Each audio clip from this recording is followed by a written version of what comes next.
Hola a todos, yo soy Brigitte. Y yo Primitivo. Y bienvenidos a el primer episodio, el episodio piloto del Walanday Resonante. Estamos felices de compartir con ustedes este nuevo proyecto y esperamos que así como para nosotros es de mucha gratitud y de mucha felicidad, allá ustedes en casita también les guste. Y que entre todos podamos mostrar lo hermosa, diversa e inmensa que es esta cultura.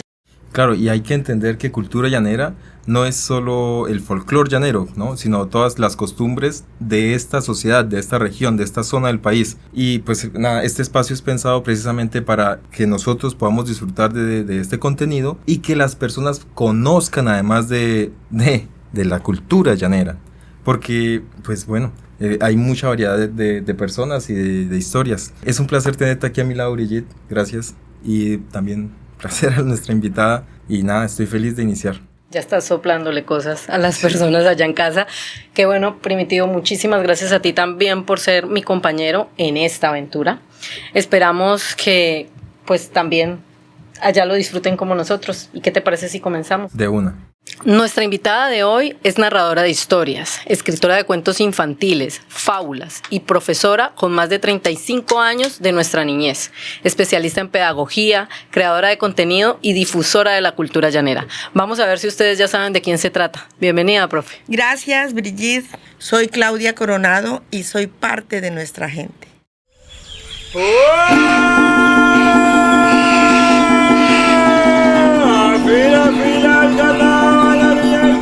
Conoce las historias de quienes nutren todos los días la cultura de nuestro inmenso llano. Bienvenidos al Walanday Resonante. Historias de nuestra gente.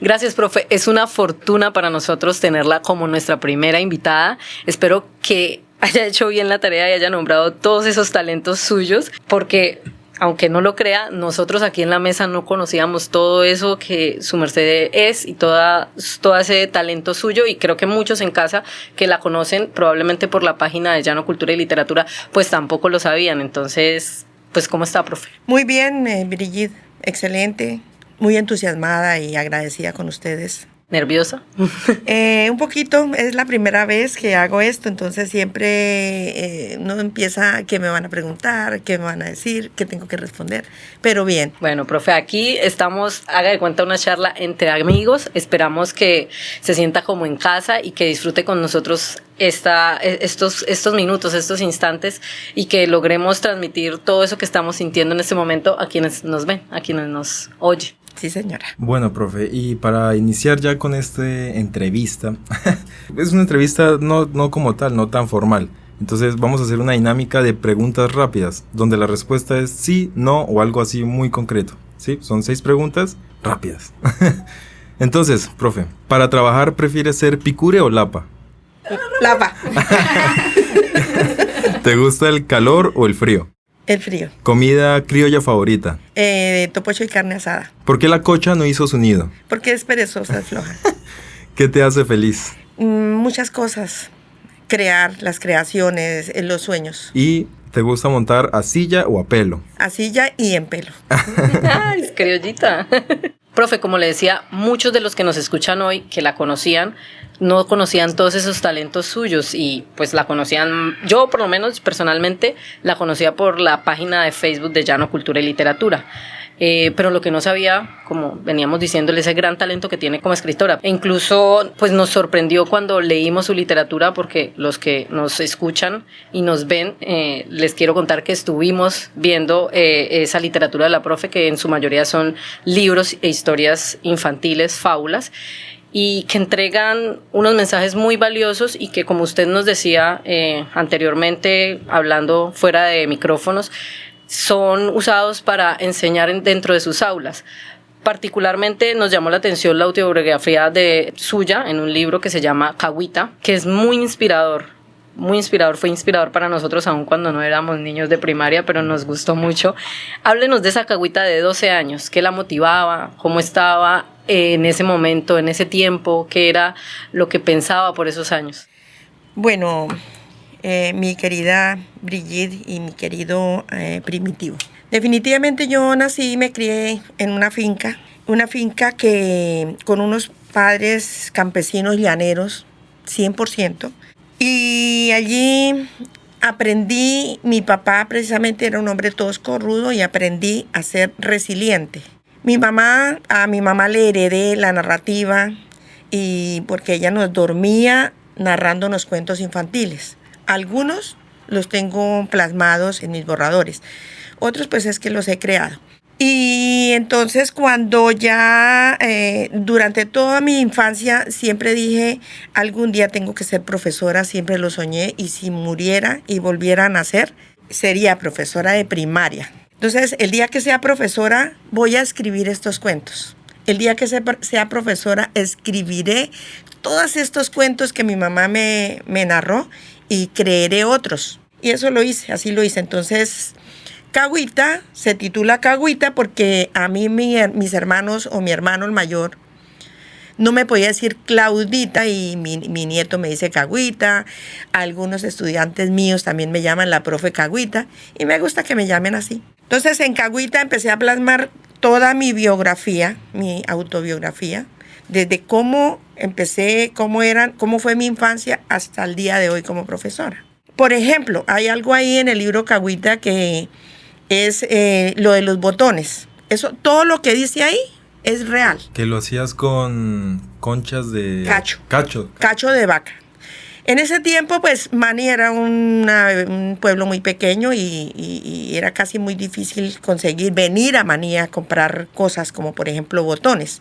Entonces a mi papá se le rompían o se le caían los botones de la camisa y él se enfurecía porque se iba a colocar la camisa y no tenía botones.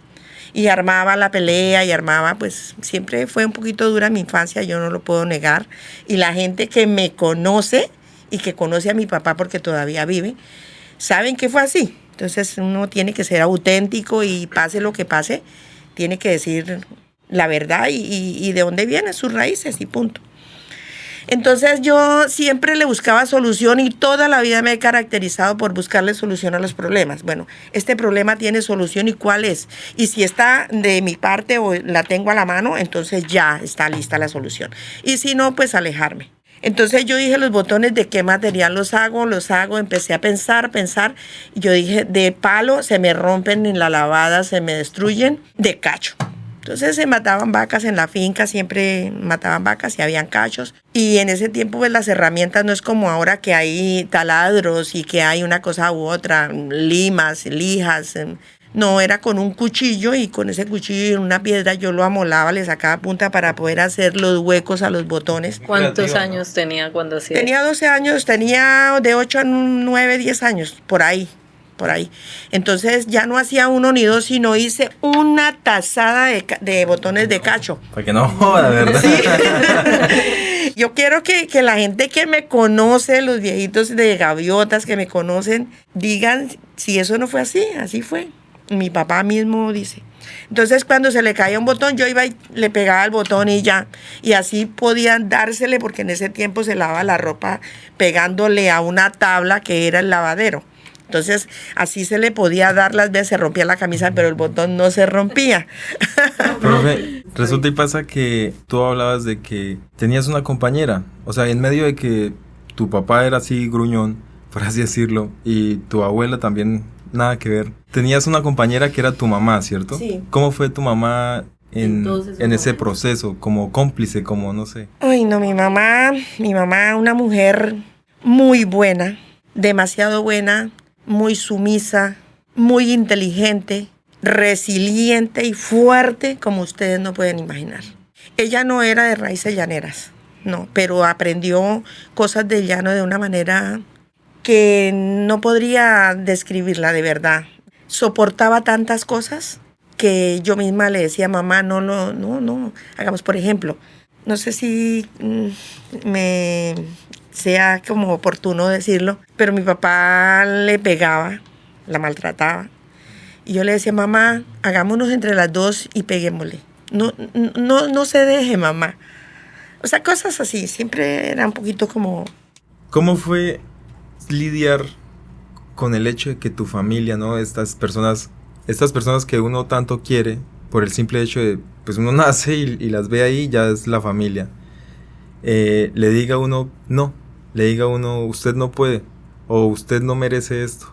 O te rechace. O te rechacen, exacto, es como una traición de una u otra forma.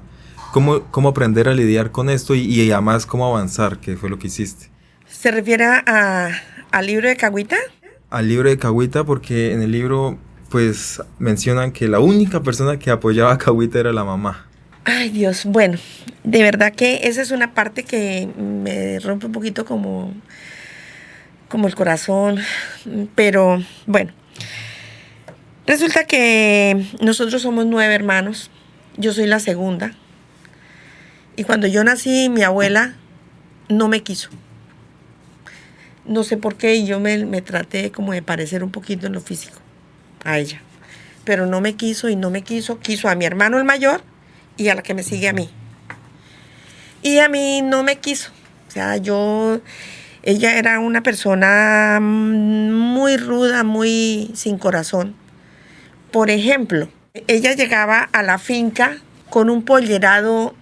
Un pollero es una bolsa de tela que usan los llaneros y tiene doble funcionalidad. 2 espacios, sí. Con el pollero lleno de dulces, galguerías, que usted sabe que en ese tiempo un dulce y una galleta pues casi no se la comía uno, porque allá... Era raro, y en la sabana por ahí. No, sí, en esa finca y en ese tiempo es que hace 50 y tantos de años, casi 60. Entonces ella llegaba y se sentaba con mi hermano el mayor y la hermana que me sigue a mí a comerse los dulces y las galguerías. Me acuerdo tanto de unos dulces que parecen un huevo de gallina rellenos de chocolate. Me dejaba, o sea, no me daba, no me regalaba un dulce, no me regalaba una galleta. Pero yo no me ponía a llorar. Otro niño llora, se deprime, por eso la depresión, siempre he dicho que está en uno si uno se deja deprimir. Yo no me ponía a llorar ni a pedirle, ni me humillaba, a decirle me regala, me da, no.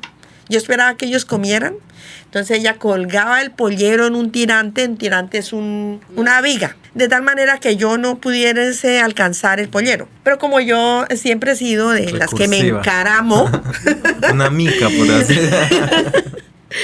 Me encaramaba por el otro tirante y me venía gateando por encima de la viga hasta que llegaba cuando la vieja se descuidaba con mis hermanos que se iban a lavar o algo.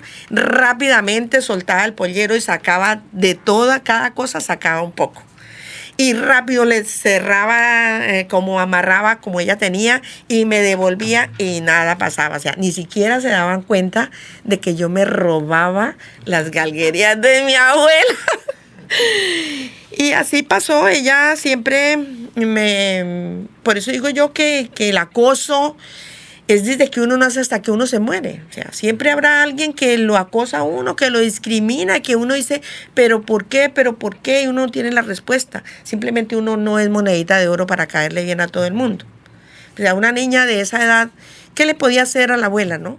¿Eso se decía su merced en ese momento o ahora que lo piensa así? En ese momento no pensaba así, pensaba en comerme los mismos dulces que mis hermanos comían. Al profe no le importaba en ese momento. ¿Cómo?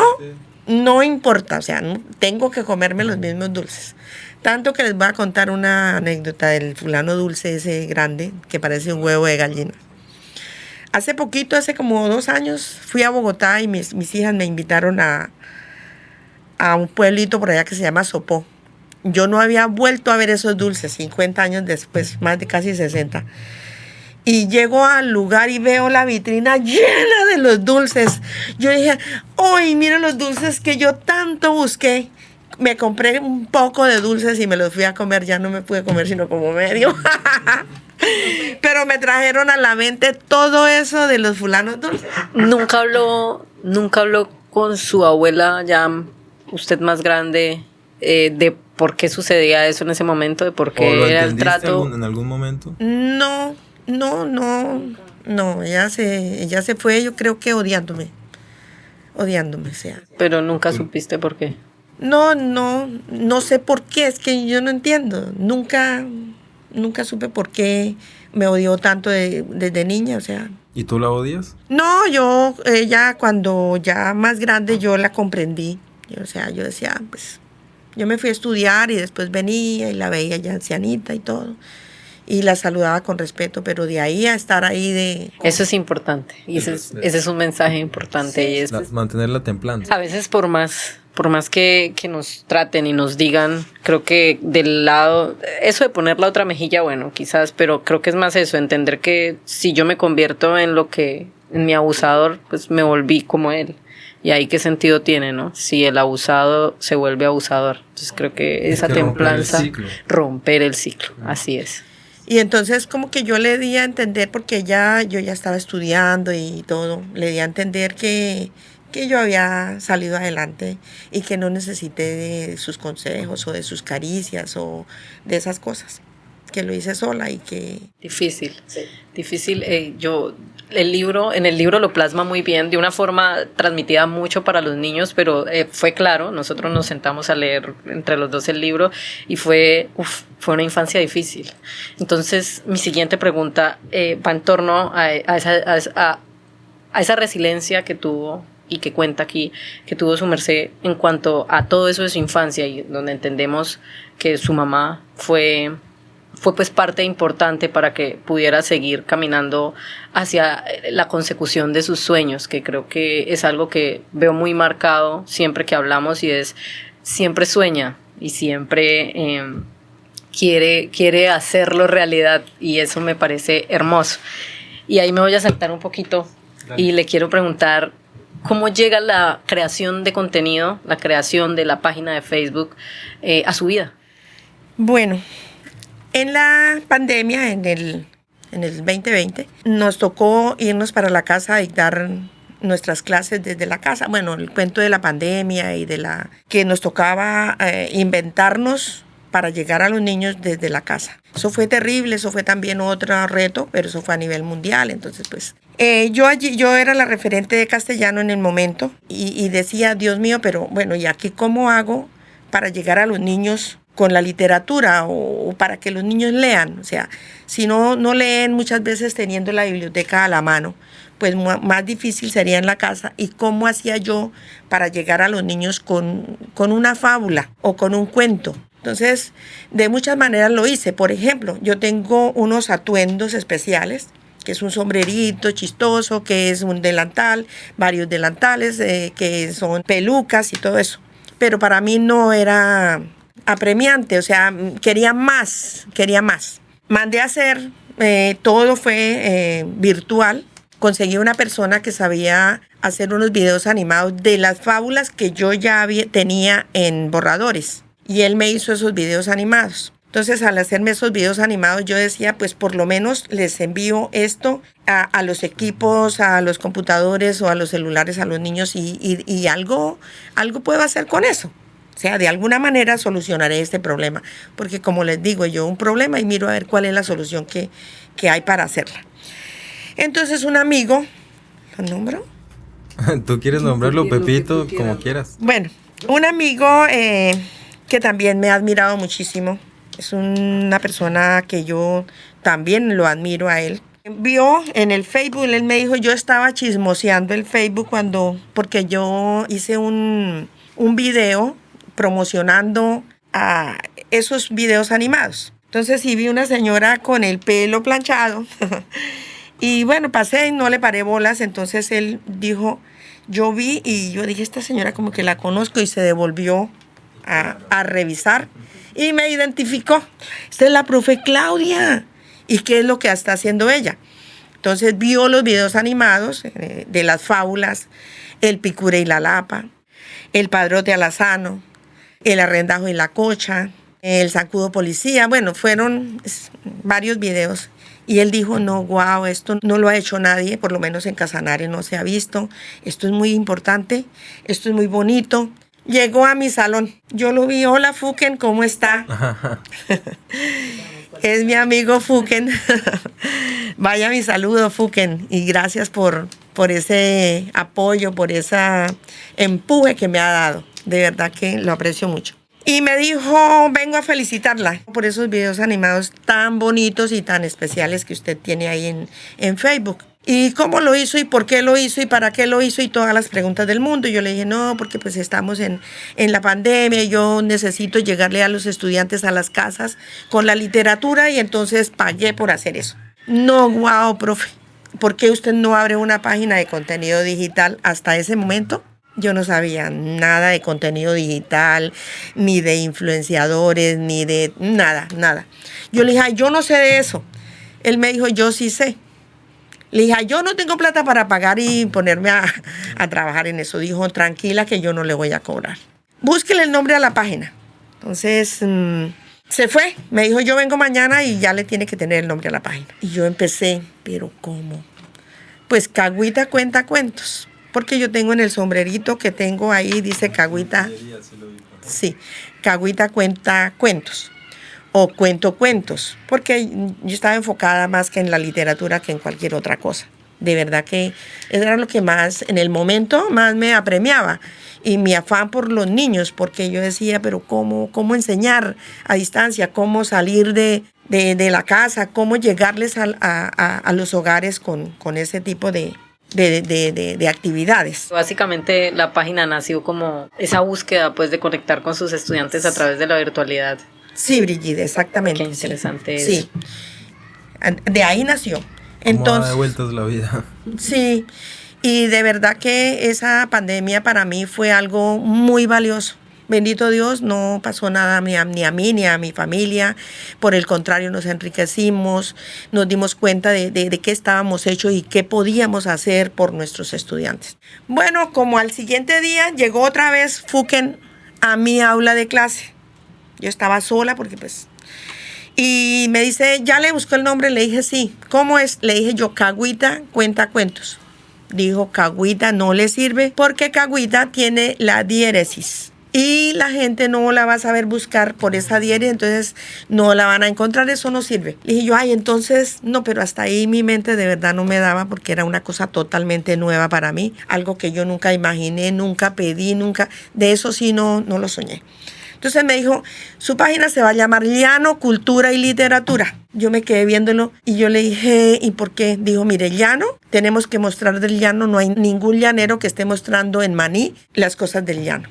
Ya no es inmensidad, ya no es tierra plana, ya no es... Bueno, él me comentó un poco de cosas. Cultura, la cultura. Tenemos aquí la cuna de la bandola llanera. No estamos mostrando la cultura llanera. La cotiza, el baile, los artistas, la bandola. No, cantidad de cosas. La misma cultura son las costumbres de cómo ordeñar una vaca y usted lo sabe todo, me dijo él. Porque usted es una llanera criolla, crea en una finca. No, bueno, me embombó. Y literatura es lo suyo. Lo suyo que también tiene que ver con llanera. Porque las fábulas pues son creadas con base en alguna temática llanera. No todos los cuentos y todo, no, pero sí la mayoría. Y ahí nació la página. O sea que tiene como 4 años. No, tiene 2 años. 2 años, pandemia. 2020. Sí, y son estamos en 4 el 2024. años. No, tiene 2 años. En noviembre del 2021 la iniciamos. Al 2022, al 2023, noviembre del año pasado, 2 años. El 17 de noviembre del 2021. ¿Y cómo ha sido todo este tiempo? ¿Has estado sola? ¿Cómo ha sido ese proceso para crear contenido en internet? Bueno, Fuken me ayudó con algunos videos, yo me entusiasmé, me empecé a entusiasmar cuando empecé a entrarme en el mundo de la página, de la creación de contenido. Y como yo tengo tanta facilidad para crear, entonces me di cuenta que habían cantidad de cosas para hacer y que era real, que nadie estaba mostrando el llano como tenía que ser, que nadie estaba mostrando la cultura rescatando, y entonces me apersoné y me dio todo para que yo hiciera las cosas como el rescate, porque yo tengo un lema que dice con sentido de pertenencia. Yo amo tanto a Maní, amo tanto el llano, que me di cuenta de que había que dejar, había que grabar, había que plasmar y dejar grabado porque el llano está teniendo una transformación muy rápida. Entonces me enloquecí con eso. Y empecé a ver y empecé a descubrir cosas, por ejemplo, hacer investigaciones pequeñas como por ejemplo, cómo es que se reproduce un gabán. Como dónde hace el nido, cuántos huevos pone. Hicimos unas investigaciones increíble que ni siquiera yo misma imaginé hacerlo. Profe, ¿cómo fue ese proceso? A mí me llama la atención oír esto de que cómo pone un gabán, porque un gabán pone en un estero o en un... Pone huevos. Sí, claro, pero me refiero a que imagínate un gabán poniendo en un estero. ¿Cómo hace? ¿Se siente? ¿Cómo vas tú a grabar y a documentar eso? Y esa es la pregunta que me surge. ¿Cómo hiciste para ir hasta allá a documentar a ese gabán? ¿Cuál fue ese proceso? Bueno, primero hicimos documentales de otras aves. Entonces la gente empezó a ver en la página que yo hacía eso y que yo perseguía a los animales cuando estaban sacando pollitos, por ejemplo. Y entonces un amigo me dijo, profe, en tal parte están sacando unos gabanes, están como haciendo nido. ¿Yo dónde? Y era a 3 minutos de Maní. Entonces compramos un dron y empezamos a ver desde que la gabana empezó a llevar los palitos. Entonces arrastré palos, suba palos y ellas no ponen en el estero. Ellas ponen en los árboles grandes, a 30 metros y más de altura. ¿Sí? ¿Cuál es el que pone en el estero? Son los sarucos. Sí, también hicimos una investigación a los sarucos. Entonces empezamos a ir y empezó la gabana a hacer el nido, pero el nido de los gabanes es como esta mesa, de grande más o menos, y muy fuerte, demasiado fuerte, con unos palos gigantescos que usted no se imagina. Cuando nos dimos cuenta empezó a poner el primer huevo, 2 huevos, 3 huevos, 4 huevos, 5 huevos, 6 huevos. Y yo misma quedé asombrada. Yo dije, 6 gabanes y los 2 papás se caen de ahí, no pueden, no. Y más, como que más me daba. Yo iba casi todos los días a volar el dron a ver qué pasaba. ¿Cuánto tiempo estuvo en ese proceso? Ellos duraron, los huevos son 35 días de incubación. Pero lo que también, tantas cosas que pude averiguar ahí, es que la gabana no se echa como las gallinas encima de los huevos. Ella permanece parada encima de los huevos. ¿Esa es su forma de calentarlos? Sí. ¿Y esos pies no son fríos? No sé, no pudimos saber por qué no. Yo decía, se echa encima de los huevos, los daña, ¿qué va a hacer este animal? Entonces eso es una cosa que ustedes no se imaginan lo bonito y o sea, usted no se puede dormir. Usted dice la gabana, no, me voy. Y ella se para ahí y los cuida. El gabán va y come, luego vienen y cambian. Ellos se alternan para cuidar su nidada. Bueno, a los 35 días yo les saqué la cuenta. 35 días fuimos, habían 4 pollitos. Bueno, empezaron a nacer, ¿no? Nació uno, al otro día nació el otro, al otro día nació el otro, al otro día nació el otro, al otro día nació el otro. Y no nos dimos cuenta qué pasó con los otros 2 huevos. Pero solamente quedaron 4 pollitos. Y empiezan 3 meses después, esos pobres gabanes alimentando esas 4 picos gigantes. Entonces iban los pobres gabanes y traigan comida. Y el primero que nace, pues es el que más come y el que le quita como la comida a los más pequeños. Y empieza a crecer más. Y en el orden, ellos van creciendo. Entonces, el más pequeñito me preocupó porque íbamos y lo mirábamos. Y él así, todo caído. Yo dije, ay no, se va a morir. Ay no, se va a morir. Y empezamos a preocuparnos. Y el más grande pues parado gigante, el otro también. Y los otros 2 ahí como botados sobre el nido. Y no, fueron 3 meses. Cuando nos dimos cuenta, volaron los 2 más grandes. Con uno de los papás, enseñarles a comer en el ¿Sobrevivieron los más fuertes? No, todos sobrevivieron, Brigitte. Solo que no al tiempo. No al tiempo. Y entonces la gabana se quedó con los 2 más pequeños y los alimentaba y como en cuestión de 3, 4 días se esponjaron, se pararon y empezaron a alistar sus alas. Mira qué interesante. Y a los 8 días estaban todos 4 con los 2 papás en el piso, en un estero comiendo. Y yo, ay, no, tengo un amigo que vive por esos lados, me llamó, me dijo, profe, aquí están sus hijos adoptivos, venga, se los mando. Entonces grabó un video y me lo mandó. Es una persona que le gusta muchísimo el medio ambiente, mucho los animales, y él se aterra de todo lo que nosotros hicimos. Los apadrinó. Sí. El padrino. Profe, digamos, volviendo tú eres profesora, obviamente. Entonces Sí. vives de ser profesora y supongo que tienes tus negocios en el llano como cualquier llanero. Y las redes sociales, ¿cómo repercuten en tu economía? Es decir, ¿tú vives de redes sociales ¿O es difícil? No, eso tampoco es que es fácil, así como nosotros creemos que es que le llega a uno el montón de plata tan en corto tiempo. Dicen, empiezan a pagar después de los 10,000 seguidores, y es verdad. Pero depende también la calidad del contenido que usted suba. Y el contenido puede ser muy orgánico, muy bueno, pero si no le gusta a la gente, pues definitivamente no gana uno mayor cosa. ¿Qué más le ha gustado a la gente de mi contenido en mi página? El rescate de animales, de aves pequeñitas, por ejemplo. La monta de potros herreros, el trabajo del llano también le ha gustado.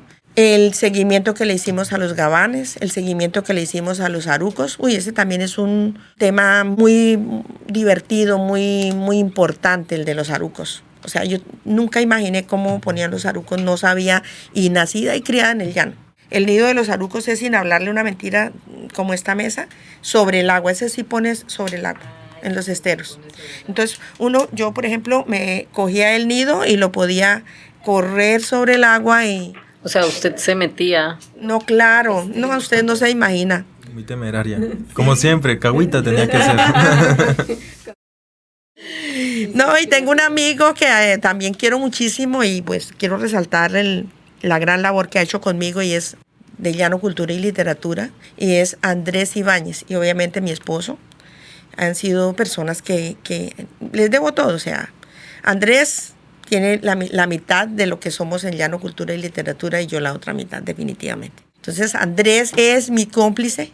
Él es nervioso y le daba a veces miedo meterse a un estero, pero iba detrás de mí, entonces yo le daba ánimo, le daba seguridad,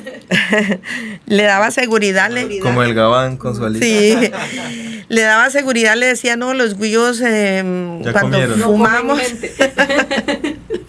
cuando fumamos tabaco, no van a aparecer, y yo llevaba chimú, pues a veces ni siquiera sacaba el chimú, sino que teniendo el chimú, pues él creía que ya les había echado como en el agua y que entonces se iban. Andrés enterándose. Sí, no, Andrés, si escuchas esto, la profe lo hacía porque... No, pero Andrés sí, para las que fueran, él iba conmigo, íbamos los dos, madrugábamos.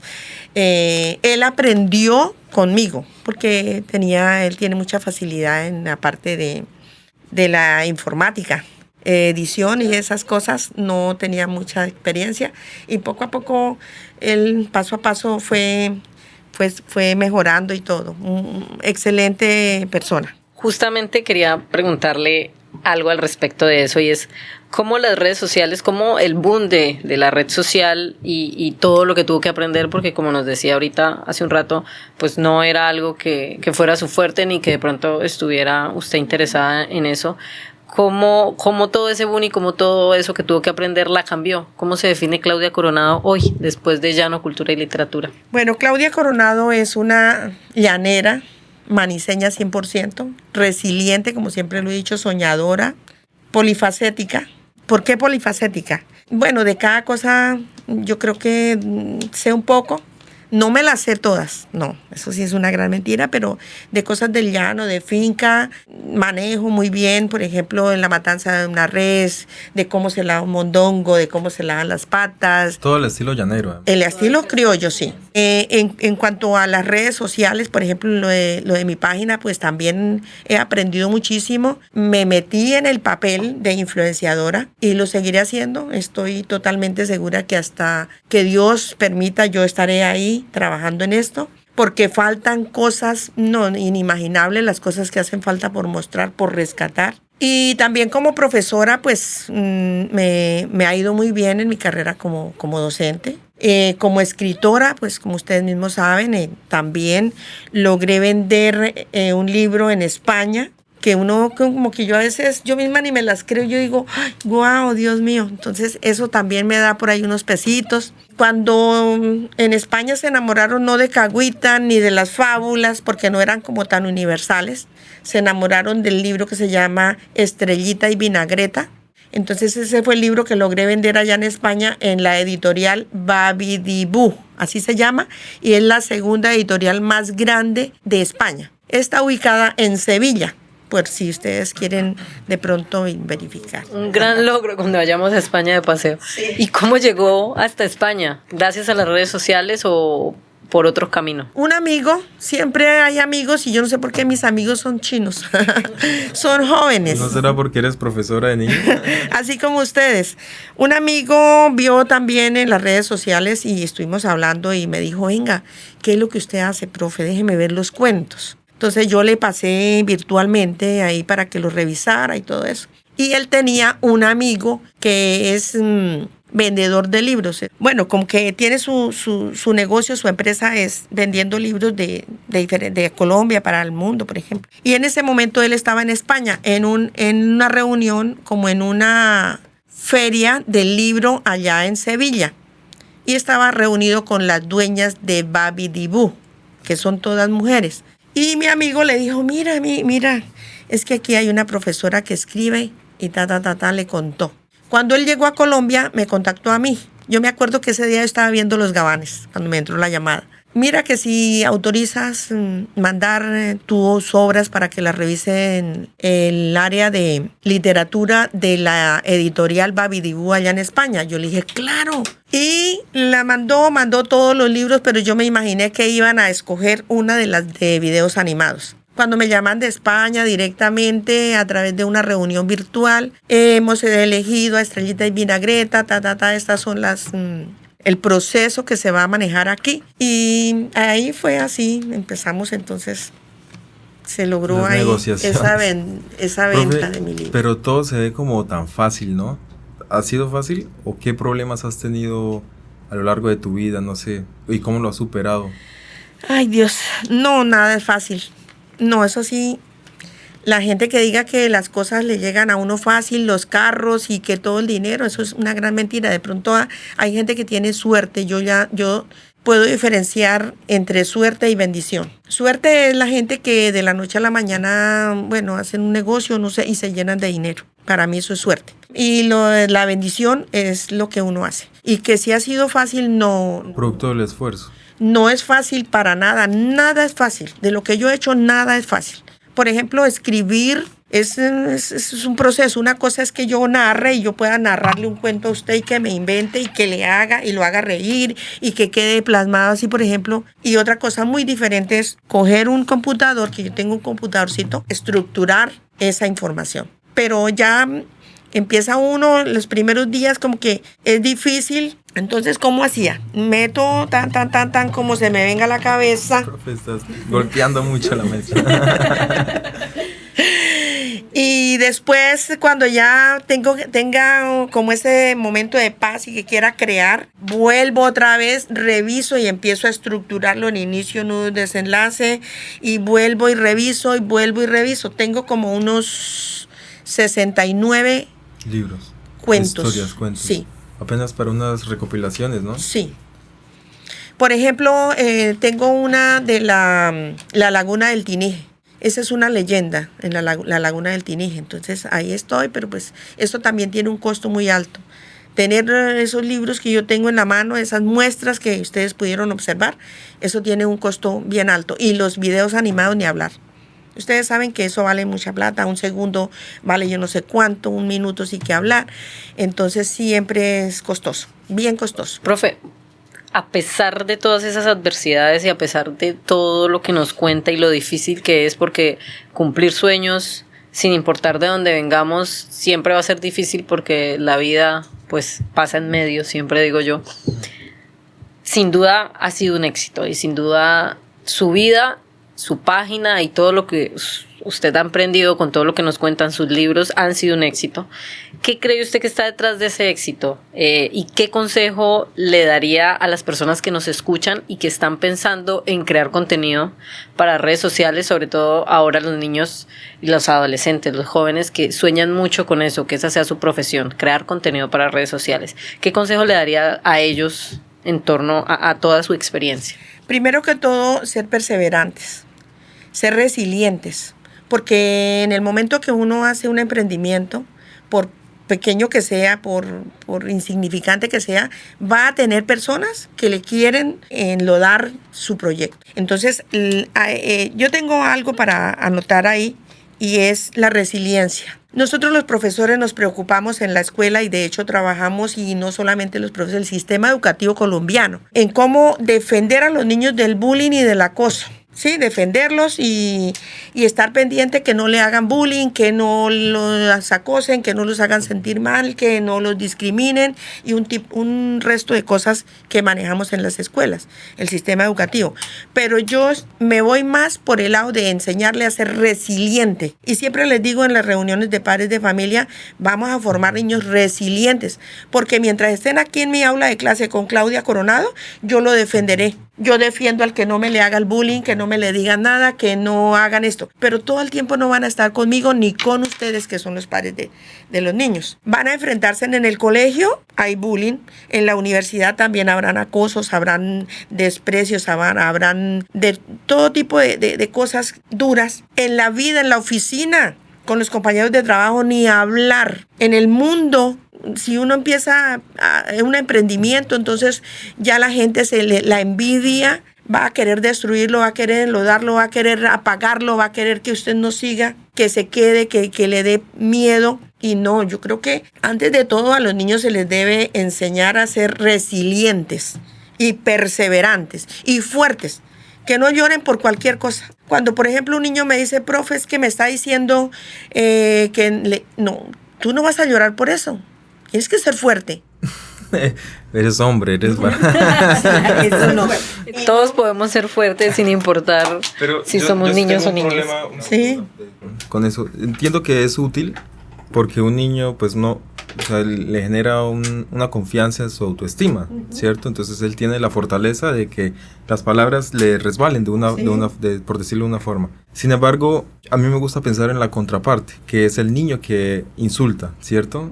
Y me gusta pensar que el problema no es decirle a los niños que reciben los insultos, pues que no le importe, sino decirle al niño que insulta, venga, deje de hacerlo. O entender, ¿sabes? Saber. A mí también me parece lo que Primitivo dice, otro camino que a veces no miramos, y es entender por qué ese niño está siendo agresivo, por qué ese niño está siendo de pronto atacando al otro niño. ¿Qué es lo que hay detrás de eso? Creo que también es fundamental, porque pues el niño que es resiliente porque se volvió resiliente, y ejemplo de eso es todo lo que hablamos aquí en esta mesa en este momento con su historia.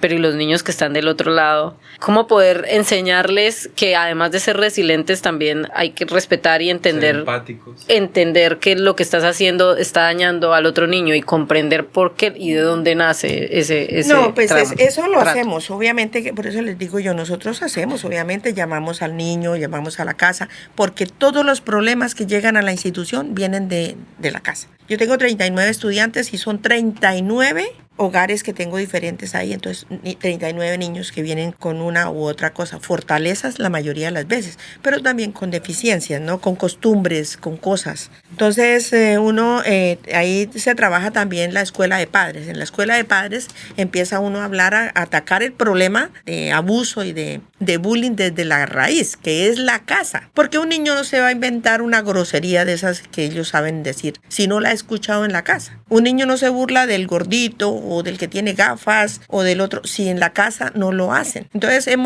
trabajamos, claro, la raíz del problema son los padres. Y se hacen compromisos con los niños y también con los padres. Y todas esas cosas se hacen en las escuelas, sí. Un trabajo de punta a punta. De punta a punta.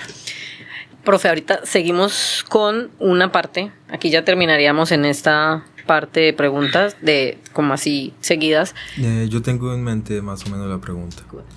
¿Qué mensaje te gusta plasmar en la literatura, no?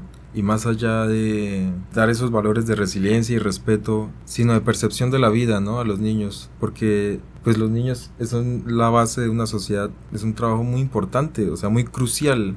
¿Has pensado en el impacto que tienen tus libros?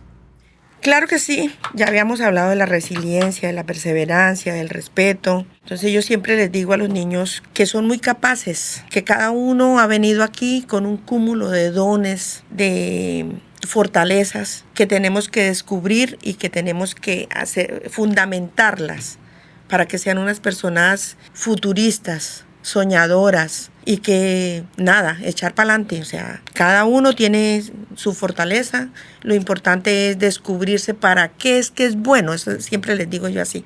El proceso de autodescubrimiento es complejo. Sí, pero yo sí le quiero felicitar, profe, porque creo que es importante que desde las aulas se promueva eso. En los colegios siempre y generalmente sucede que vamos al colegio a aprender matemáticas, español, castellano, química, ni como si fuéramos soldaditos, pero resulta que cada niño es un mundo y cada niño trae unas habilidades. Entonces la felicito por eso, porque digo, a la larga, sobre todo hablando del tema de la creación de contenido, si el niño quiere crear contenido, ¿por qué no que pueda explorar desde sus habilidades esa creación de contenido y entregarle al mundo eso que para lo que es bueno, y que esa ventanita que se vuelve el teléfono, esa ventanita que se vuelve en las redes sociales, sean un espacio para yo poder como niño, como adulto, como persona, explorar y que otros conozcan esas habilidades y que yo explore mis habilidades y las logre exteriorizar y maximizar y llevar a lugares a donde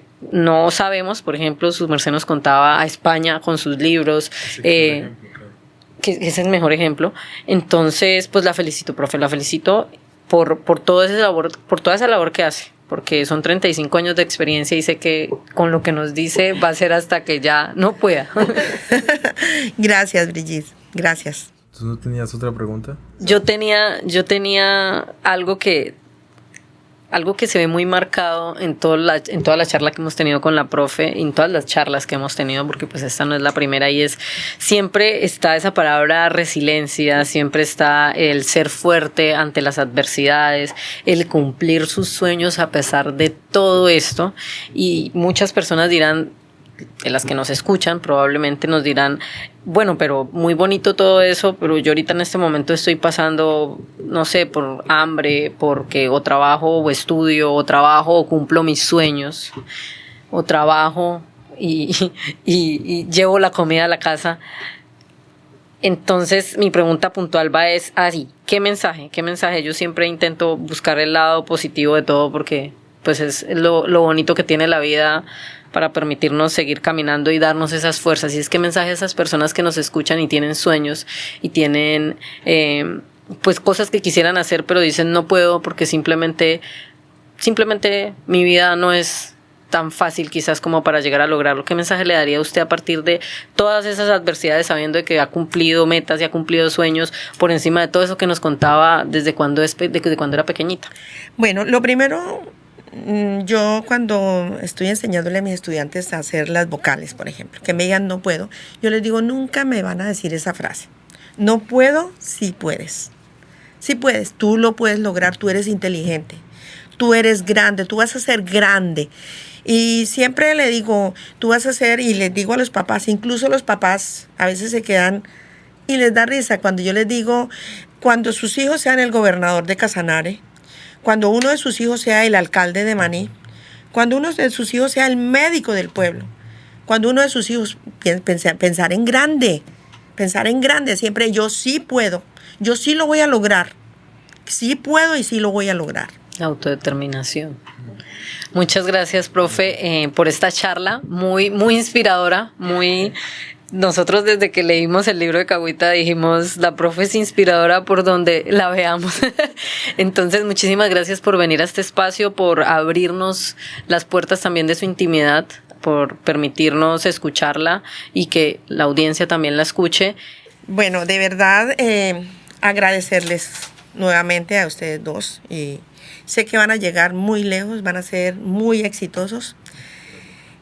Han iniciado un mundo que ustedes saben más que yo de ese mundo, pero van a llegar muy lejos, van a ser tan exitosos que vamos a quedar los que hoy nos están viendo, vamos a decir, wow, ellos pintaban para eso. Muchas gracias.